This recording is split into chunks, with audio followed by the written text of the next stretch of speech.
Gee met die regte gesindheid. Ons lees 2 Korintiërs 9 vers 1 tot 15.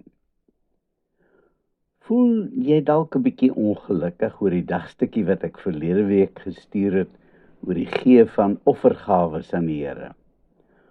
Ongelukkig is dit so dat sommige kerke hulle lidmate mislei deur hulle te dwing om tiendes te gee.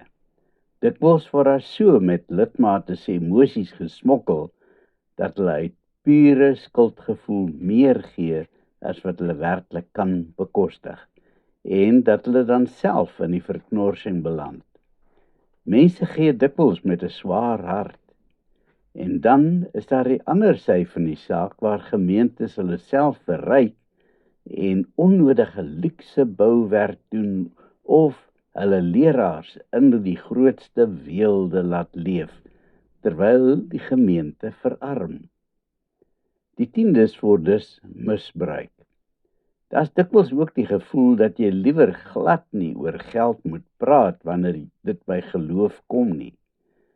Die gedagte is ook al teenoor my uitgespreek dat jy slegs uit jou oorvloed vir die kerk gee en dat dit jou nie finansiëel moet raak nie.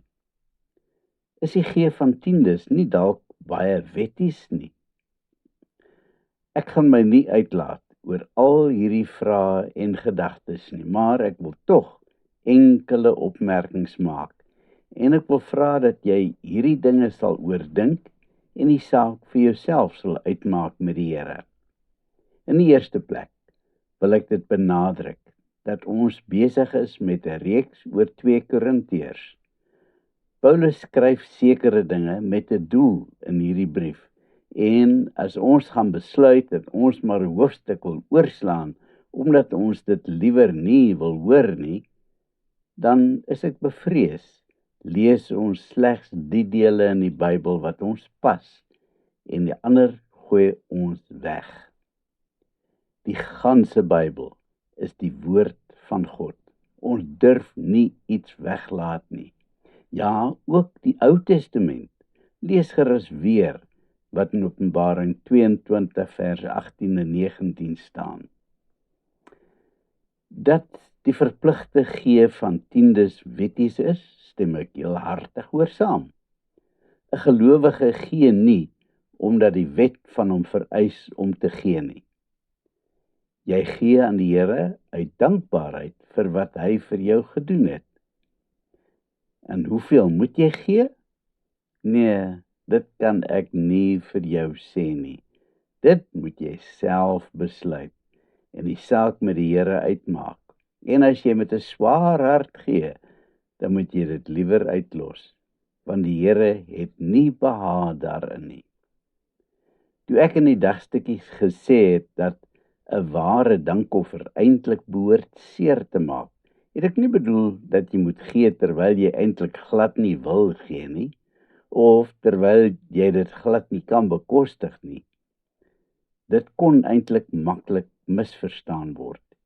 Jy moet gee omdat jy juis vir die Here wil gee. Maar soms kan dit wel jou sak baie diep raak. Moet ek juis vir die kerk gee? Nee, nie noodwendig nie. Maar jy het wel 'n verpligting teenoor jou gemeente. Die gemeente is die kanaal waardeur sendingwerk, evangelisasie en hulp aan die armes verleen word. En boonop is daar noodsaaklike administrasie wat 'n gemeente aan die gang moet hou en natuurlik salarisse ook wat betaal moet word. As 'n gemeente egter lidmate se bydraes misbruik, dan sou ek 2 keer dink voordat ek vir daardie gemeente gee.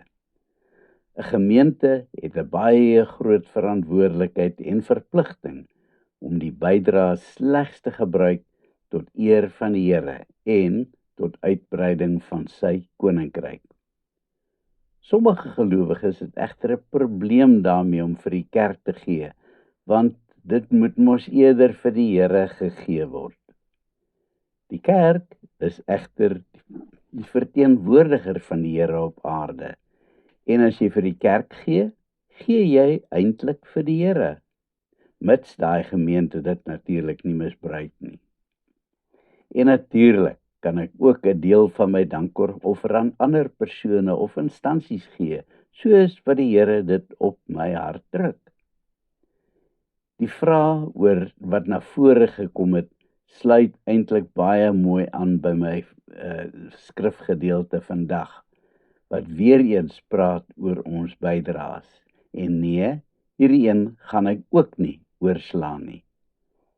In die openingssin skryf Paulus: eintlik is dit oorbodig dat ek aan julle skryf oor die hulpverlening aan die gelowiges in Judea. Dit behoort nie nodig te wees vir 'n leraar om oor ons bydraes te preek nie, want dis iets wat natuurlik moet voortspruit uit jou lewe van liefde. 'n Gelowige wat waarlik sy liefde uitleef, sal van nature ook 'n oop hand en beursie hê en die nood in ander raak sien en help. Hierdie gemeente aan wie Paulus skryf, staan gereed. Hulle is klaar opgewonde om te kan gee, want die bydraes wat hulle maak, gaan 'n groot verskil maak aan die lewensgehalte van die mense van Judea, wat waarlik swaar gebuk gaan onder armoede. Daar is natuurlik ook 'n bonus vir diegene wat bereid is om vir die Here te gee. Ek sê dit eintlik met huiwering, want weer eens kan dit maklik verkeerd verstaan word. Wie karig saai, sal karig oes, en wie volop saai, sal volop oes. So skryf Paulus in 2 Korintiërs 9 vers 10. Om iets terug te kry vir dit wat ons gee, mag nooit ooit 'n motief wees vir ons om te gee nie. Maar dikwels kry jy baie meer terug as wat jy gee. Dit mag dalk nie stoffelik wees nie, maar geestelik doen dit wondere vir jou as jy bereid is om te gee. Ten slotte, vers 7 moet eintlik die norm wees vir 'n gelowige om te gee. Elkeen moet gee soos hy hom in sy hart voorgenem het, nie met teesin of uit dwang nie, want God het die blymoedige gewer lief. Amen. Kom ons bid. Here, gee my 'n oop hand en beursie om vir u koninkryk te gee, maar terselfdertyd ook blydskap in my hart wanneer ek gee. Amen.